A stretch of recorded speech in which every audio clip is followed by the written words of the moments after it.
I would like to start off by acknowledging that the Bill Reid Gallery is located on the unceded territories of the Musqueam, Squamish, and Tsleil-Waututh nations. The Bill Reid Gallery is the only nonprofit gallery with a focus on contemporary Northwest Coast art. We truly appreciate being able to do our work on these beautiful territories. We thank you for joining us today to participate in our introduction to Northwest Coast designs.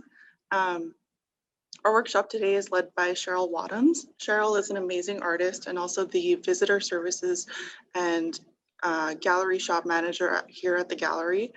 The workshop will be guided in two sections, a more formal presentation, and then we also have a guided drawing activity.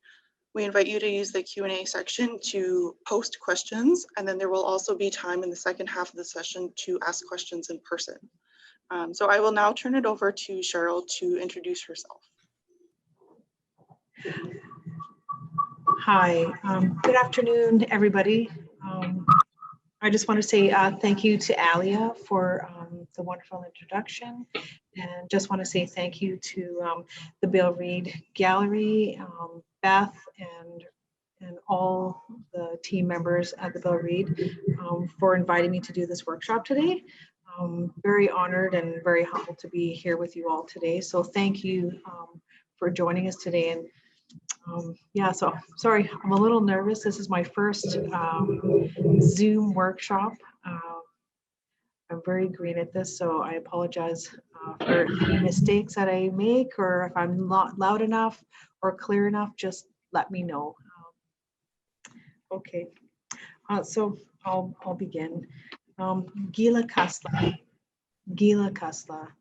nu gwa amkakaso las gayu klinlach, mtagila, glu mղis, glu liliḳa. So that is my welcome to you and my thank you to you in my traditional language of Kwakwa, which is the language of the Kwakwa people of the Northwest Coast, here on the west coast of BC. I come from 3 tribes of the Kwakwa Nation on my grandmother's side, which is the mղis First Nation, mtagila First Nation, and the Ma'a liliḳa First Nation. Those are 3 tribes of the Kwakwa Nation. So today I wanted to just do a little bit of I guess to speak about myself and who I am and where I come from. And then I'll just do a little bit of a talk about kind of like the pre-contact, post-contact, and kind of current information about just relating to Indigenous art, Aboriginal art here on the West Coast. I've been doing presentations in person for quite a number of years, but it seems that we seem to learn a little bit more every year. So I hope you're able to take a little bit of something today from what I've been taught. Basically, maybe a deeper appreciation of Indigenous art, as it is very deep, as it is wide. And yeah, so also, and then the second part, of course, well, as Alia had mentioned, will be we'll get into a bit of the drawing part of the workshop. So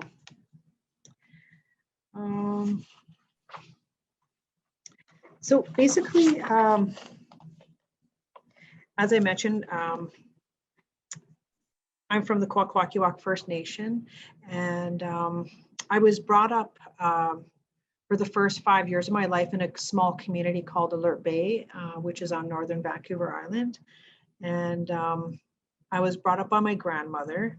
And when we moved to Vancouver, it must have been like the early 70s, I had pretty much been around all of my uncles, which there was a lot of my uncles then, a lot of them have passed on now, but most of them were artists. So I was around West Coast Native art pretty much my whole life.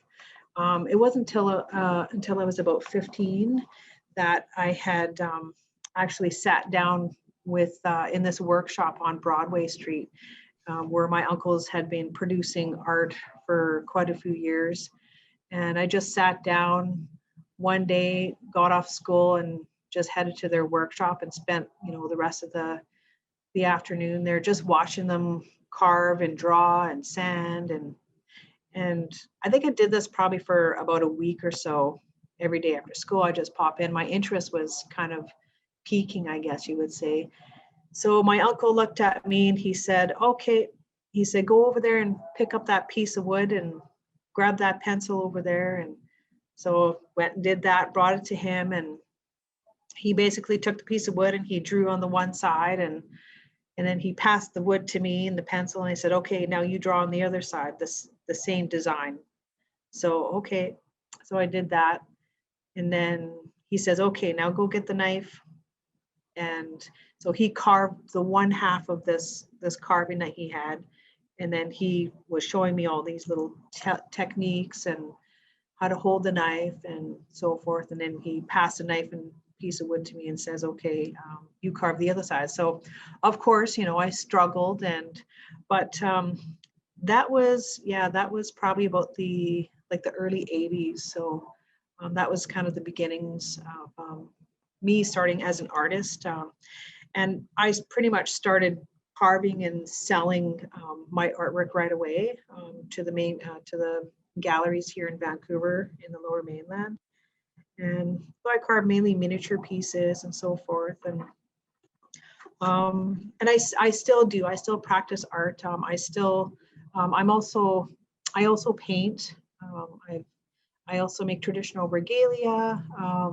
I work with cedar bark. And I make larger pieces as well. I also work with traditional materials like melted cloth to make traditional dance robes and that. So just kind of give you an idea of where I come from in that area. So those uncles I was telling you about, Lloyd Wadhams Sr. was one of my uncles. Don Dawson was another one of my mentors. He was the main one, and he passed away maybe about 4 years ago now. So I do have one uncle that's still with us, that's still carving. He's probably been carving well over 50 years now. So yeah, and that's pretty much how it's been in our family. We were taught by our uncles, and then it was passed down. So there's quite a few people in my family who are artists now, self-sustaining artists. So there's some jewelers, there's some wood carvers, and basically that's what they make their living doing. And so I guess that's just a little bit about me. I just wanted to touch a little bit on the kind of the post-contact and or pre-contact and post-contact about Aboriginal art. So I do have a little slide presentation here. I'm just going to pop it on the screen. Okay, sorry. Technology. Okay, so so this is just this page here is just basically from the hopefully you all have your work booklets printed off, and this is just the second page of the booklet. And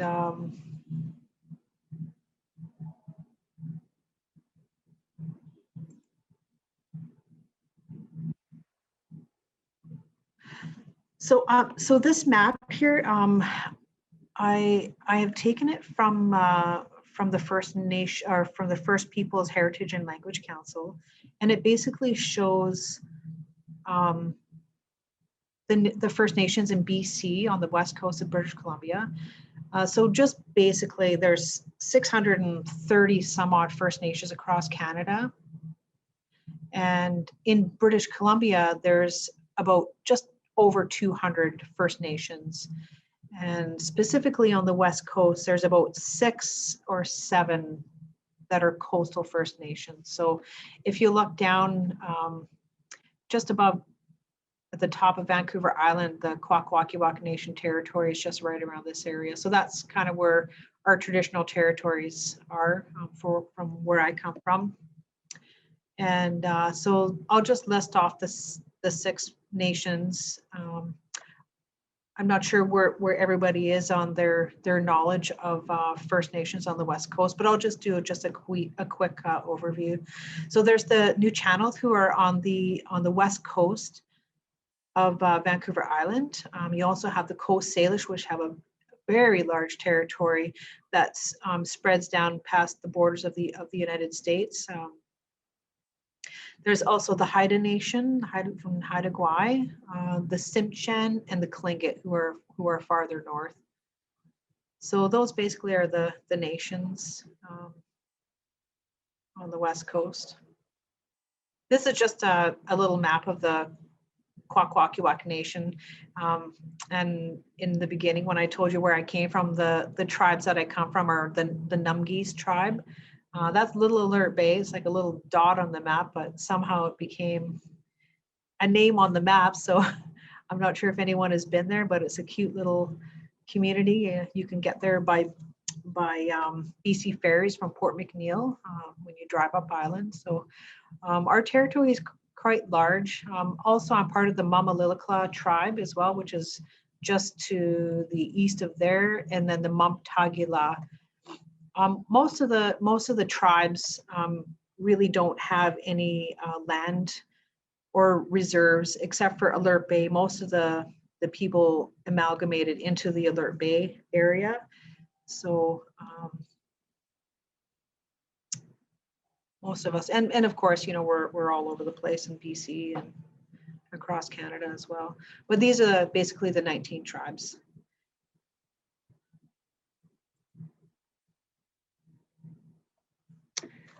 So I just wanted to just talk a little bit about kind of the our shared history, I guess you could say, here in Canada. I say it is a shared history because we've been, on this journey for quite some time together, and I want to be respectful in all ways in talking about, our history here in Canada.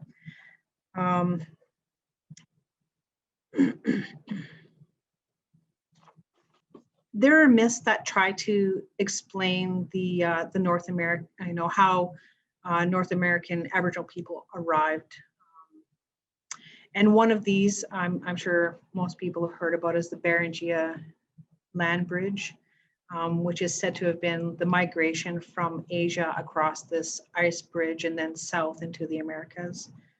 I'm sure most of us have learned this, through our studies.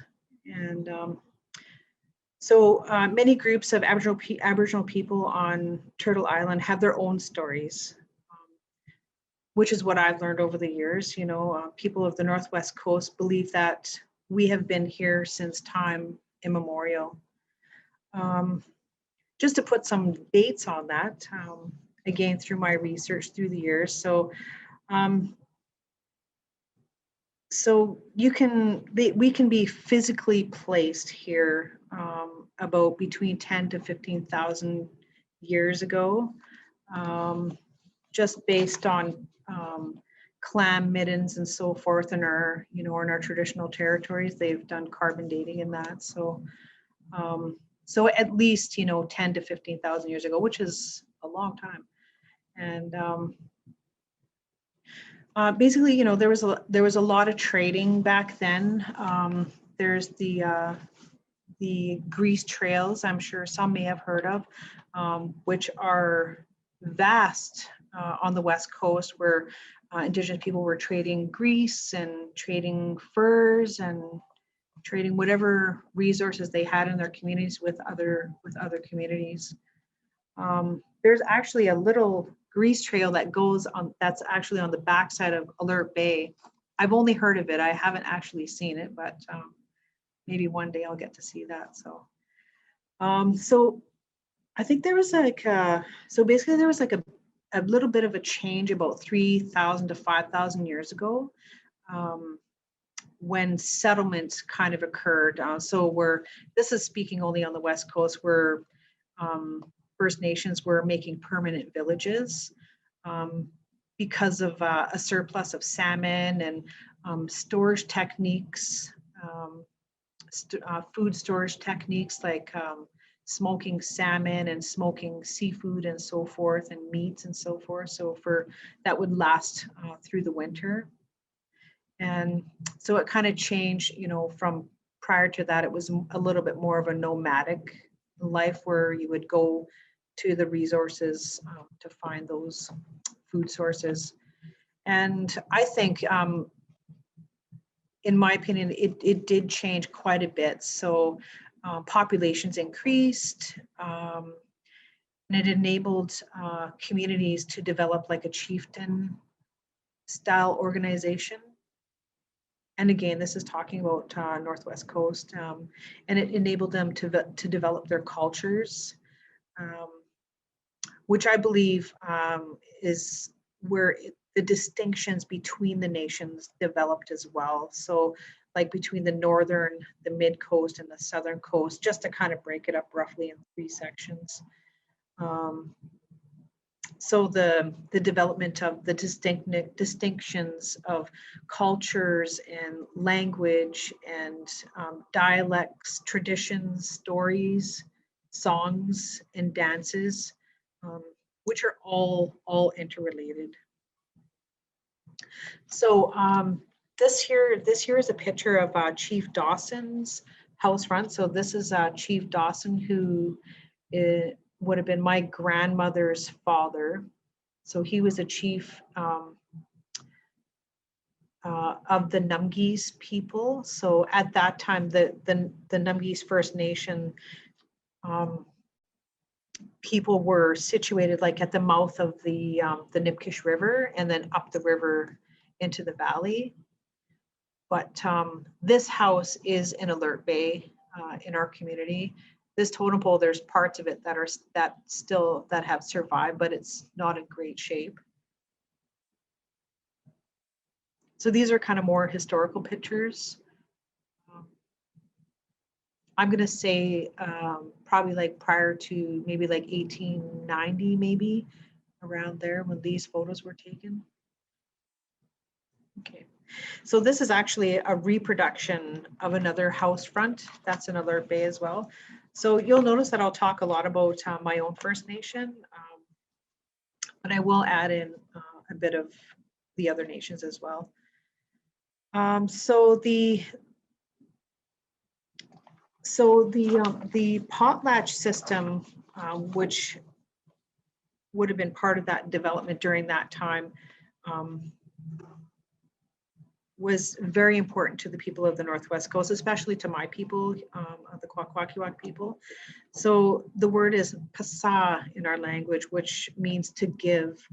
And the potlatch system was basically a way for a chieftain's family to recognize certain events, and such as marriages and giving of names, baby names, to mark, to have memorials for people who had passed on, for chiefs who had passed on, and so forth. So, and then a chief's family would host a potlatch, and they would give away pretty much all of their possessions and currencies, whatever currencies they had, food they had gathered, to give it to the witnesses that attended these potlatches, so that they would remember that date. Which is basically the oral history, which we all share traditionally. Yeah. So I'm not sure if anyone's been to a potlatch, but it would have been wonderful to be one way back then. So.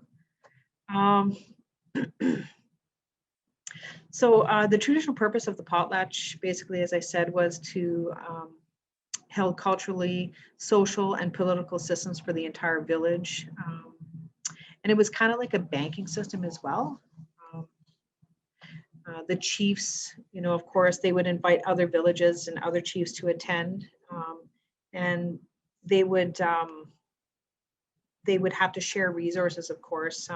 So through the potlatch system, they would do that with coppers, and they would break coppers and sell coppers. So through marriages, they would pass coppers down, and coppers had monetary value. Yeah. So the Aboriginal people of the Northwest Coast held an oral tradition, and in that their history was passed down through stories, songs, and dances. And those stories, songs, and dances, which were displayed in the big house during the potlatch. So each chief held their own basically stories of origin, and the songs that went with that, and the dances. The ladies were mainly the dancers. They would also have mass dancing as well. So culturally, the art form played a major part in distinguishing families. So basically, it was used by using animals, spiritual and human forms to represent family crests. So this house front belonged to the mnghis First Nation head chief, from what I understand. So this is the Thunderbird is at the very top, and then the killer whale is at the bottom. And there's a story that talks about the Thunderbird and the killer whale. And the Thunderbird basically lifts the body of the killer whale up and forms the frame of the first big house that was ever built. So that's kind of where that gives that nod to that design of the first house where the potlatches were held. So culturally, the art form also played a major part in distinguishing families, and I think I read that already. Sorry. So, and socially, the potlatches played a major part in the entire village, and perhaps the villages who were invited to witness as well. So, and basically that's how history was passed down during these ceremonies.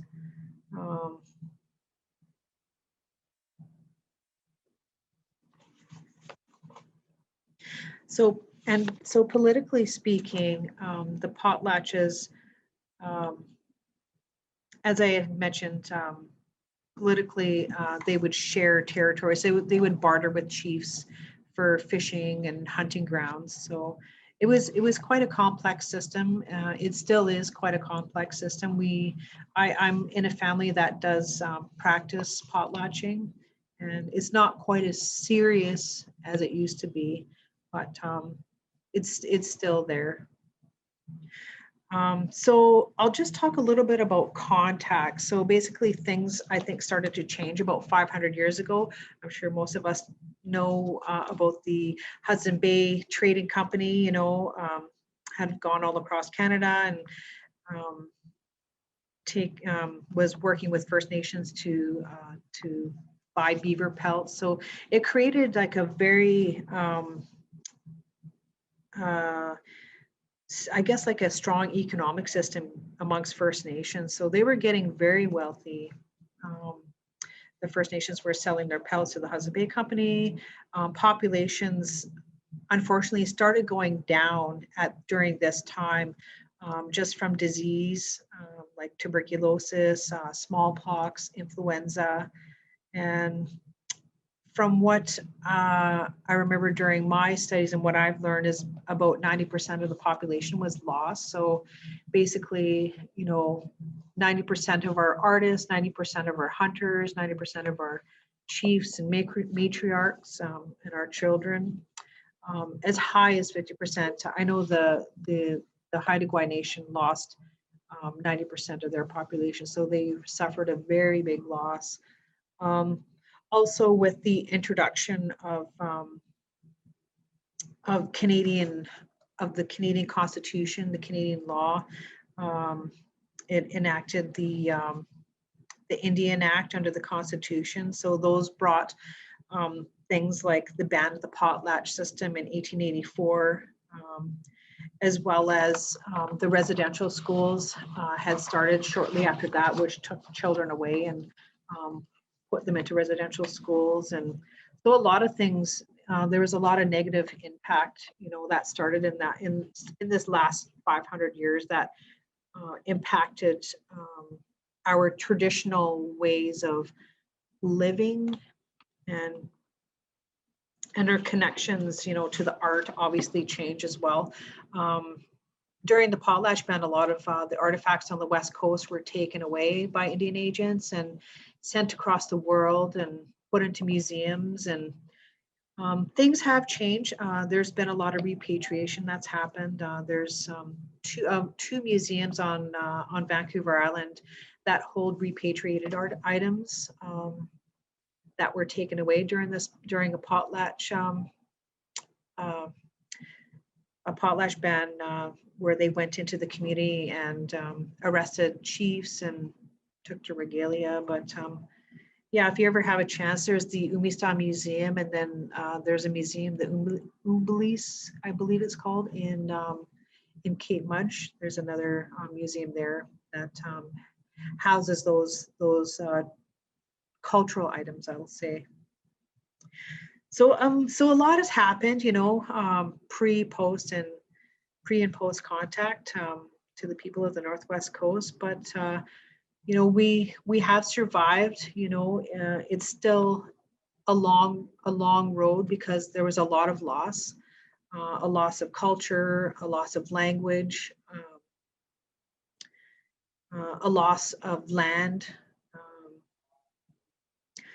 But we do have a strong group of youth that are up and coming artists and up and coming language speakers. So I still have hope that things will, continually to get better for First Nations across the board, across Canada, not just the West Coast. So yeah. And so I'll just say one thing about the potlatch ban. There was a potlatch, and my auntie had told me about this, and it's also been written in books as well. There was a potlatch in Village Island, which is one of the small villages, part of the Ma'a liliḳa First Nation, and Chief Dawson, who is my great grandfather, he had been one of the financing chiefs to help finance this potlatch, and it was a marriage between I think it was can't remember the last names of them, but it was a marriage that he was there to help with. And the Indian agents came, and all of the chiefs were arrested and put in the jails in Ocala down here in Vancouver. So our family does have a direct connection to that that law being enacted. So it's kind of interesting to be a part of all that. So and then so just one last thing about I guess about our shared history. I know it's not an easy thing to talk about or to hear, but it is a good thing that we all kind of get on the same page and constantly learn from each other and be able to share stories like this, and hopefully it'll be better for the future going forward. So there's people, anthropologists and ethnographers, people like Emily Carr and Paul Kane, Maurice Barbeau, Edward Curtis is another one who is on the West Coast that studied and researched, the people of the West Coast. And I think it was kind of good and bad, they were able to document a lot of things that probably would have been lost forever. So I'm pretty much grateful for museums and galleries that house our cultural pieces today, because I'm able to go and visit those places and learn from those, photograph them, draw these cultural pieces, and take what I can from it and kind of add that to who I am and where I come from. Although the context may not be there, it's still, you know, physically, they're not really art pieces per se, they're more cultural pieces. So so I guess that kind of comes into play when you're talking about today and the art scene today, basically.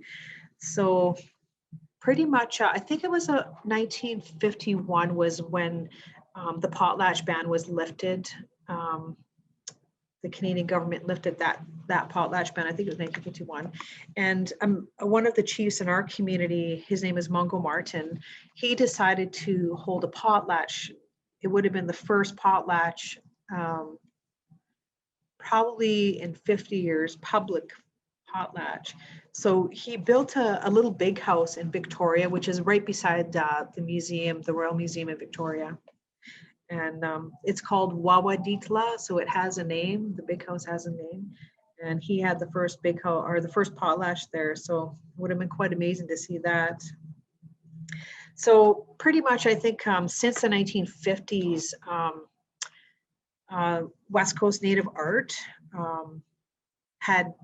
there became kind of a resurgence, I guess, of West Coast Native art and culture, you know, interest in the cultural art forms that our people did. So people like Mungo Martin and Ellen Neal, who is a woman artist, a female artist, that was Mungo Martin's niece. She was part of that resurgence, and I guess it was kind of a push into commercial Native art. She created like miniature totem poles and so forth, and she was quite the woman and quite the carver, and you know, basically had put West Coast Native art on the map. I won't say in full, but people like Bill Reid, of course, he made international recognition of West Coast Native art. He was just a beautiful, beautiful artist, just amazing, and a very high form of art as well.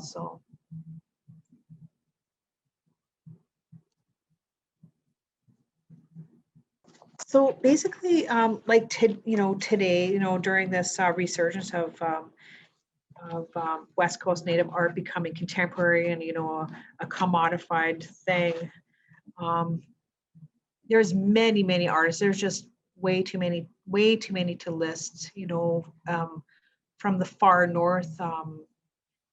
I don't even know where to start. So basically, like Henry Reese's name comes up from the Tsimshian Nation, and of course Bill Reid and Charles Eden Shaw from the Haida Nation, Mungo Martin, and there's more, more modern artists, some who have passed on now. So like the Hunt carvers from the Kwakwa Nation, who were descendants of Mungo Martin from that same family.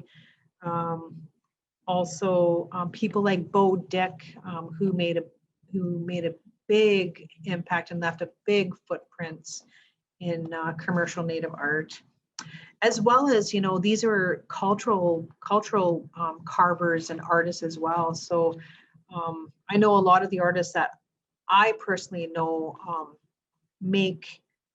they create pieces for cultural purposes, and they also create for the commercial art industry as well. So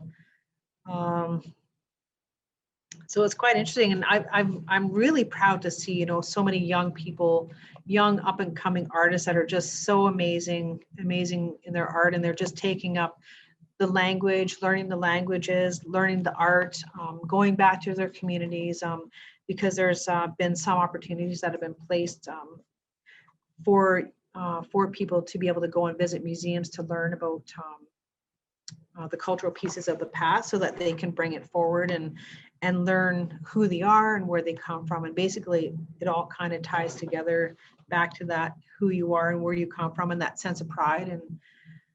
And yeah. So basically, so this photo here that I have here is again it's a family. This is my uncle Lloyd. Lloyd Wadhams carved this with a couple of other carvers back in the 60s. So, you know, kind of just at the beginning of this resurgence of public art and the resurgence of West Coast Native art becoming commercial and known to the general public. So this pole is in Coquitlam, and I don't think it's going to be there for much longer because they're trying to figure out what to do with it. There was, it's called the Centennial Pole, and I think there was 4 totem poles that Lloyd had been the head carver for. So there's one in New West, Surrey, and Coquitlam and Burnaby, I think. And they had carved them for to mark the 100th centennial. So it would have been 1967. And yeah, so I thought I'd just post that for anyone who's ever in the Lower Mainland to go and have a look at it. It's quite tall and it's quite impressive. So if you ever have a chance to go and look at it, that's where it is. So I'll just talk a little bit about the basic shapes. So I know we haven't talked about the ovoid and the U shape. So basically that was just the history part of it. And I'll just talk just a little bit about the terms ovoid and U shape, and which is basically what our workshop is about. I do have to say, about 2 years ago, I basically had to throw myself back to the basics, I guess you would say, to learn the ovoid and the U shape from the perspective of the Kwakwa Nation. So it's pretty specific when you're talking about ovoid shapes. And unfortunately, I don't have, there's one here, but I didn't get a photo of the different types of ovoids, but I'll just talk about it. So basically ovoids and U shapes. So ovoids, you'll see them in like the joints of a wing. You'll see them in like the whole shape of the face. You'll see them in like a shoulder joint of a bear on a totem pole.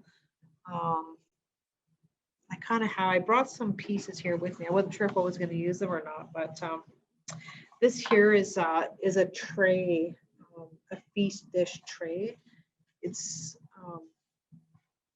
a piece that I made many years ago, but I have so it's a killer whale design on one side. I'm not sure how well you can see that, but basically the ovoid is the whole shape of the face.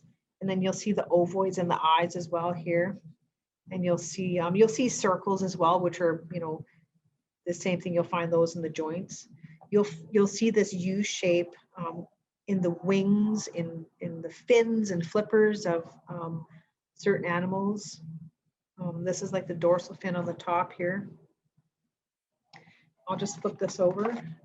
And then, so this is the tail, the killer whale tail. You also see the killer whale tail, and there's an eagle face inside the killer whale.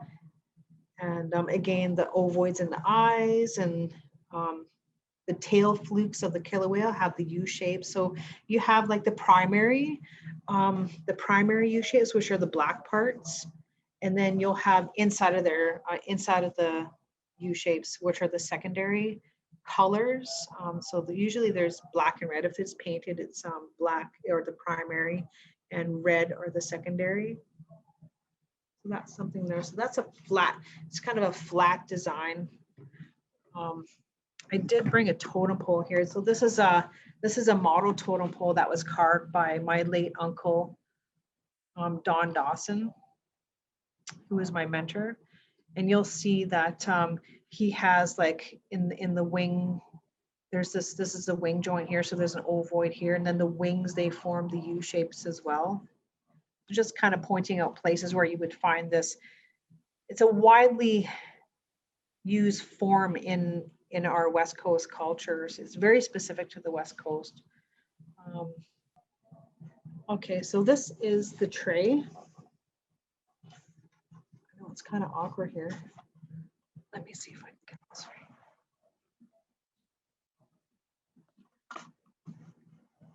How's that?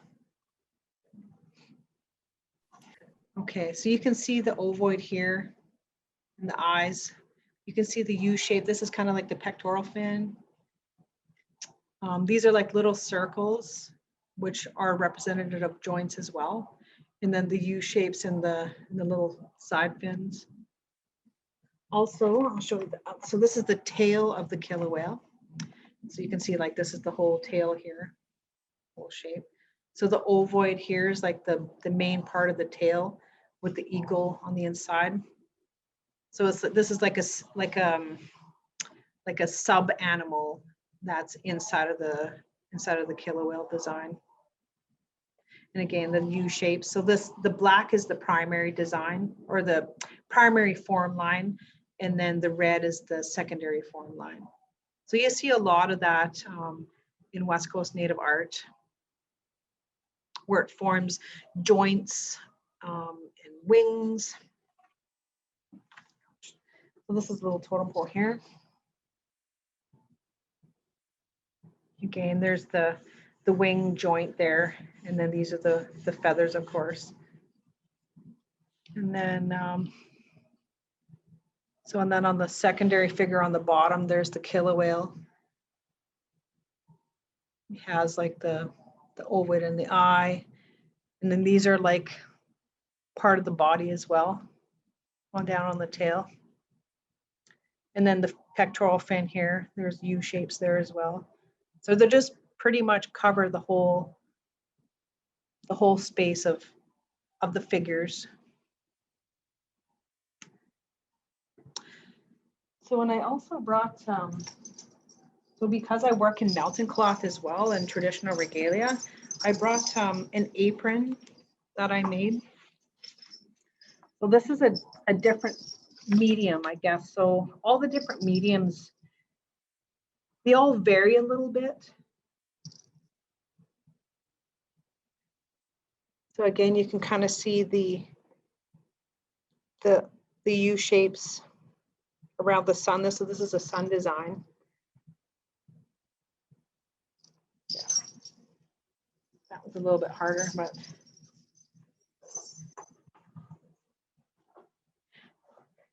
okay, so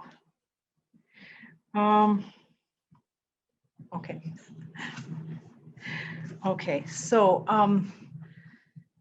so this is a slide. It's a little bit of a mix of my own photos and just some historical photos that I found on the museum, the Royal Museum of Victoria site. So just okay, that's okay. So so basically the Haida, so I'll show you just a little bit of a difference between the Haida and the ʼwakw totem pole ovoids and U shapes. So the northern tribes, they have like can I show? No, this one's kind of hard. Okay, so this is a photo of the Tsimshian. So this is the farthest north of the West Coast, and the detail on Tsimshian cultural pieces, art pieces, is very detailed, very complex. This goes right across the board with their wood carvings, their totems, to regalia, to their flat designs on their house fronts. They're very complex.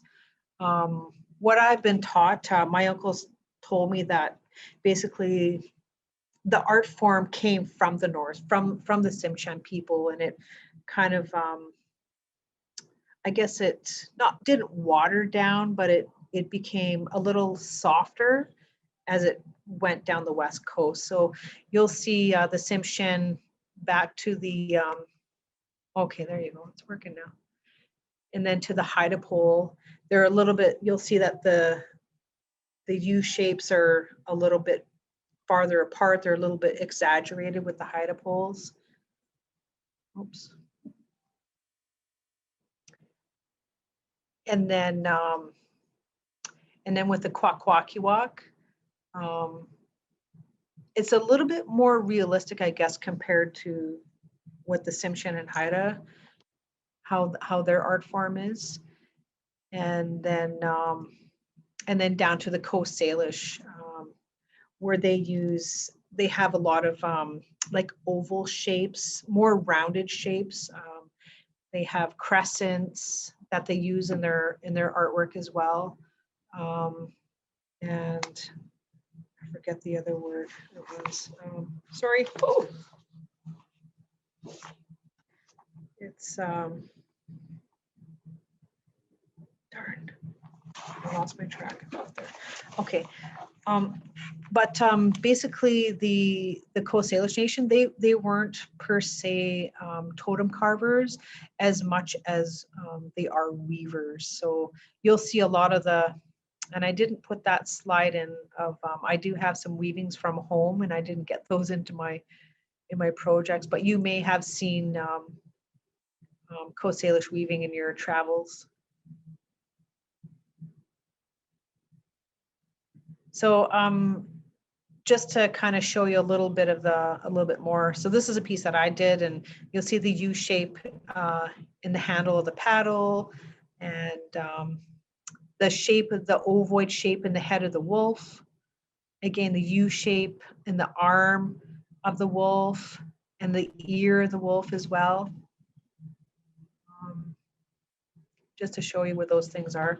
This is another small piece that I did way back when. So again, the ovoid is in the wing joint, and this is a salmon trout head that's inside of the wing joint. So it's kind of like another spirit animal inside the actual carving. So you'll find a lot of that in West Coast Native art as well. I'm sure if you've been out and about and appreciate the art, you've seen a lot of this spirits inside of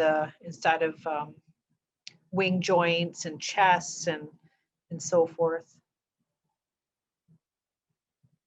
So of course there's the jewelry medium as well, which is I think is a very new thing for people on the West Coast.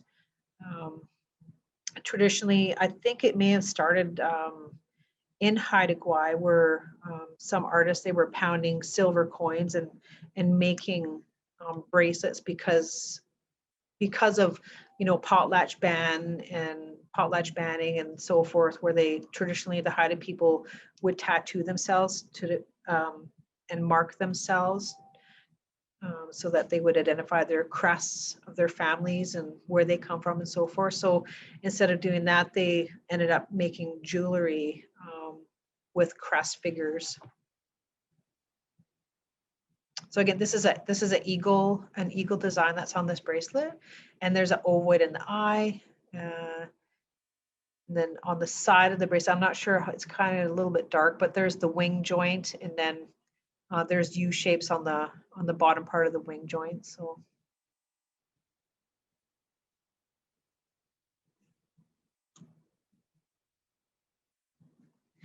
So this is a piece that a photo that I took when I was back at the mnghis Museum, and I just wanted to kind of tie up everything I've been talking about. Hopefully I haven't been talking too long, but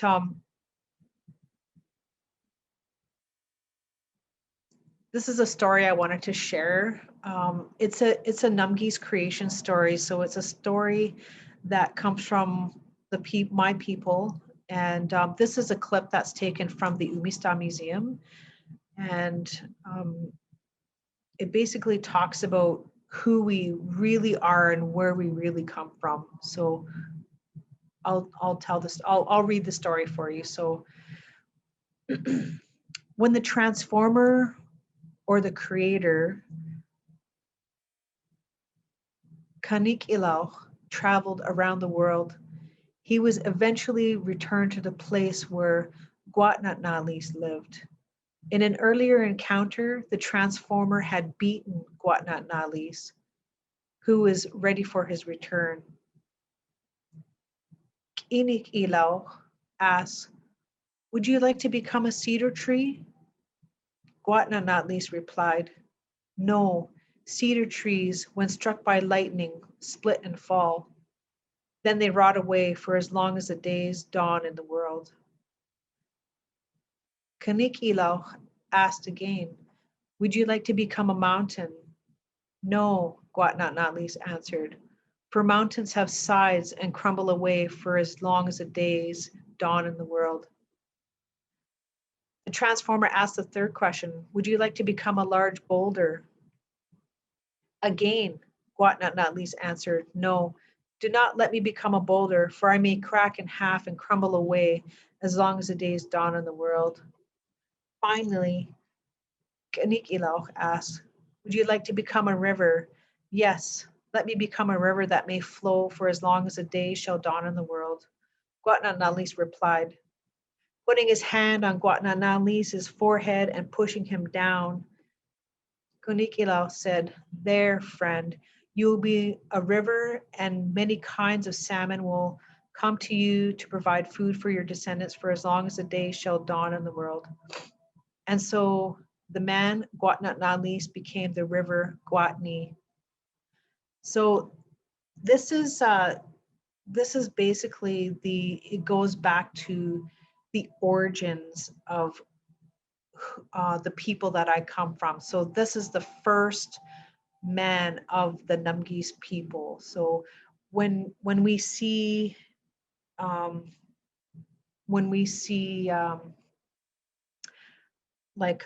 there's other stories as well. There's that talk about creation stories. So there's creation stories of the raven, creation stories of the eagle, of the killer whale, in all the different tribes. So this speaks greatly to our culture and our history and everything that ties in together with it. So the language, the people, the spirit world, when you talk about the potlatch system being a part of that whole system. So you see where all that interconnectedness is. So when you look at these pieces, you really do see, that the history going back millennia. So I'll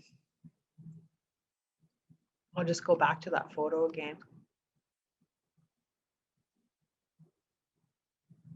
So basically, this is a halibut dance mask, and it's a large mask that goes on the back of a dancer, and he dances around in the big house around the fire.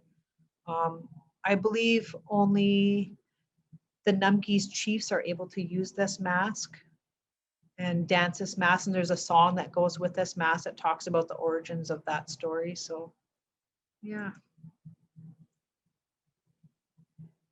Again, this is a killer whale. This is another mask that would be danced during a potlatch.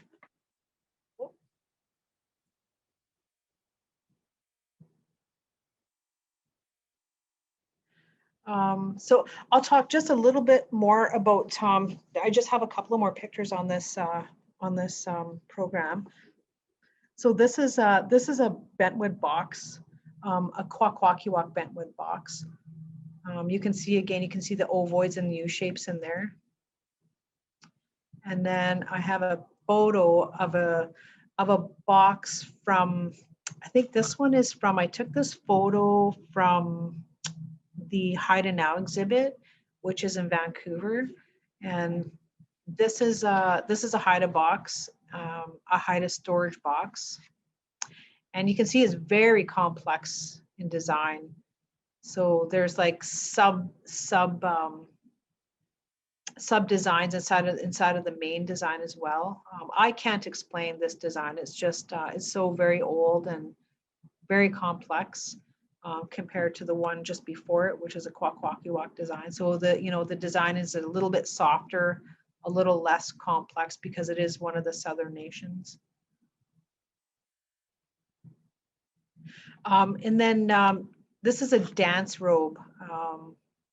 This is my own personal dance robe. And I actually didn't bring a photo of, okay, I did take a photo. I took a photo before I left, so I'm just gonna have to show it to you on my phone, and I'm sorry. It didn't quite make the cut on the, okay. Okay. Okay, so I don't know how this is gonna show, but this is a photo of a chilkat blanket. And this design is from the Haida Nation. A very complex, it's a dance robe as well. So you can see the differences from the first picture that I showed you of the red and black ʼwakw dance robe to this one here. This blanket would be worn mainly by a chief or his wife or his children. It's mainly a very high-ranking dance robe. You can see the ovoids and the U shapes, and the designing is a little bit different on chilkat blankets.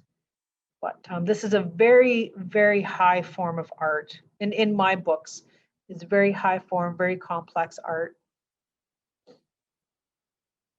I hope you're able to see that. Okay. Okay. Okay. And then this is just a quick look at that dance robe again there from the ʼwakw dance robe. So much different looking. So we put buttons on our button blankets. Today, modern Haida Indigenous people, they make dance robes similar to this as well. But again, it goes back to those a more complex designing.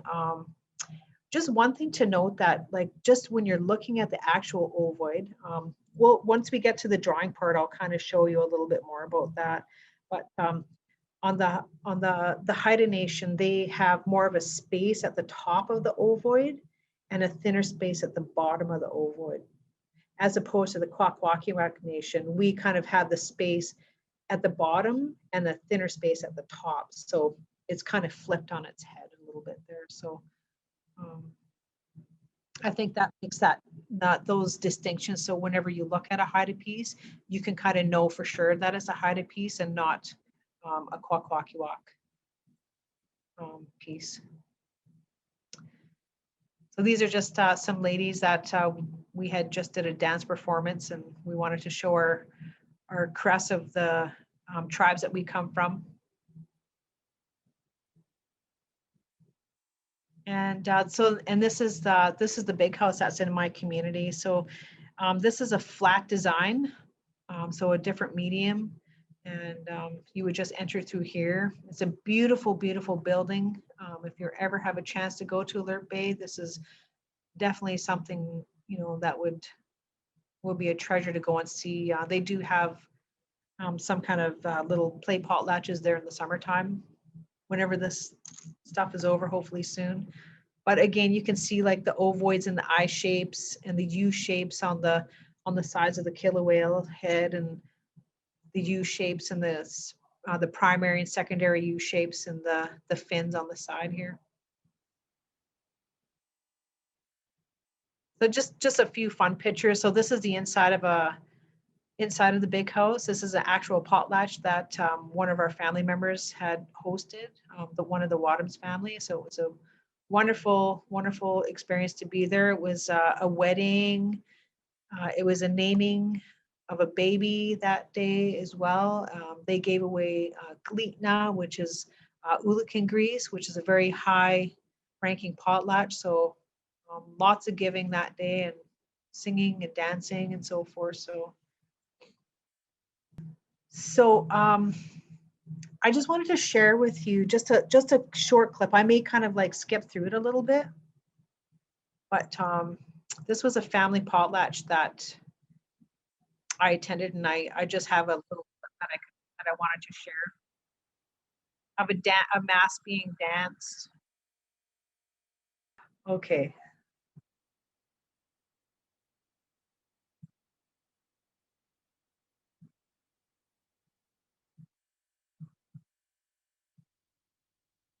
So this is a Thunderbird dance, and this is a creation story that's being played out for everyone to watch. It's the Thunderbird that this is the chief's this is the chief hosting chief's crest. So it's one of the dances that he has the rights and privileges to show everyone who he is and who his family is and where they come from.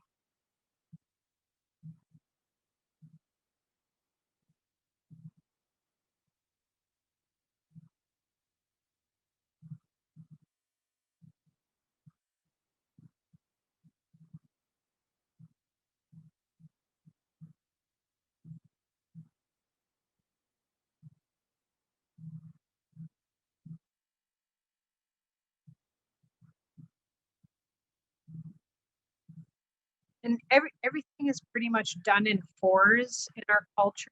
Like 4 is a very sacred number. So this dancer will most likely go around the fire 4 times, and he'll go into each corner, marking the north, the east, the south, and the west.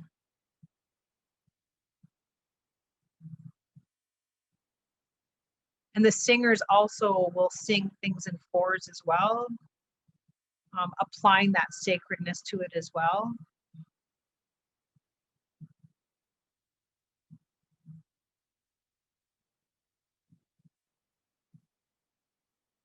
So again, you know, those U shapes and the ovoids, you know, in these cultural pieces that our people make are so foundational to everything, right to our potlatch system as well. So.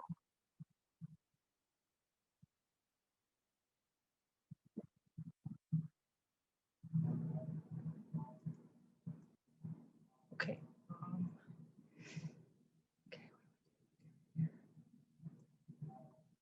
Okay.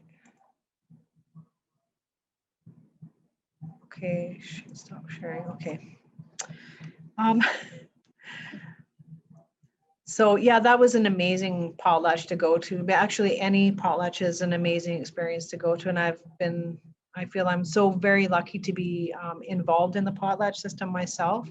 I was initiated as a ʼwakw at a potlatch about 4 years ago for one of our chiefs, which is a very high-ranking dance. And normally I wouldn't talk about it, but just to kind of share my connection to that.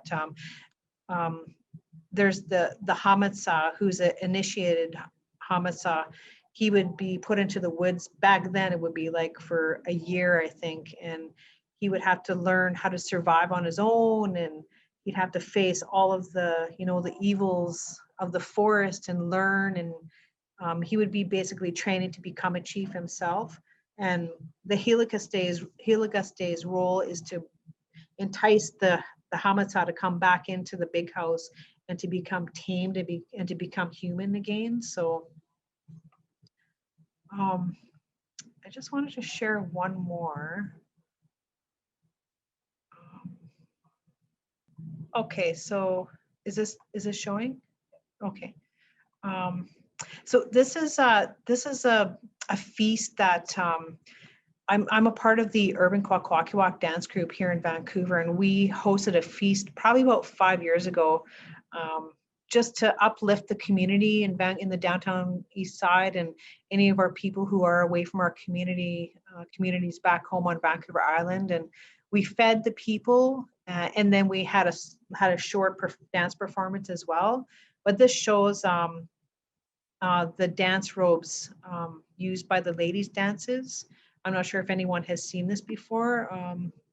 If you haven't,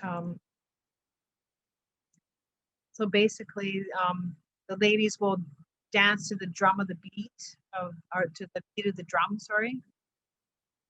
And they have very complex hand movements as well. That tells a story. And each tribe, they basically have their own dances, their own stories to tell. Most of these ladies are from Kinkum, which is one of the nations.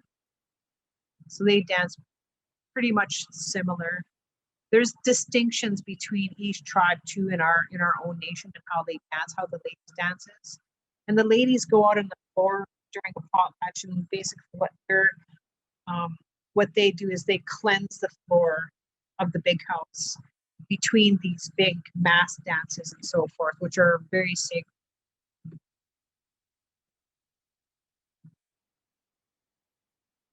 All right, so I won't play that. I think I'll stop here. So I think we're just about done here, and I just wanted to say I hope you were all able to take a little bit of something that I was trying to share in my message that about West Coast Native art and these basic designs. And even though they are basic designs, they come from a very complex culture.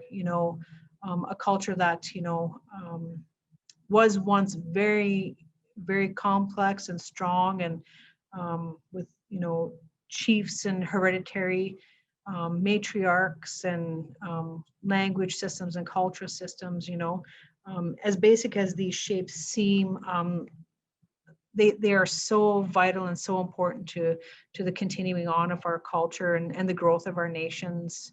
So I really thank you from the bottom of my heart for joining me today. And yeah, so thank you. And I say Gila Kasla, Gila Kasla. Thank you.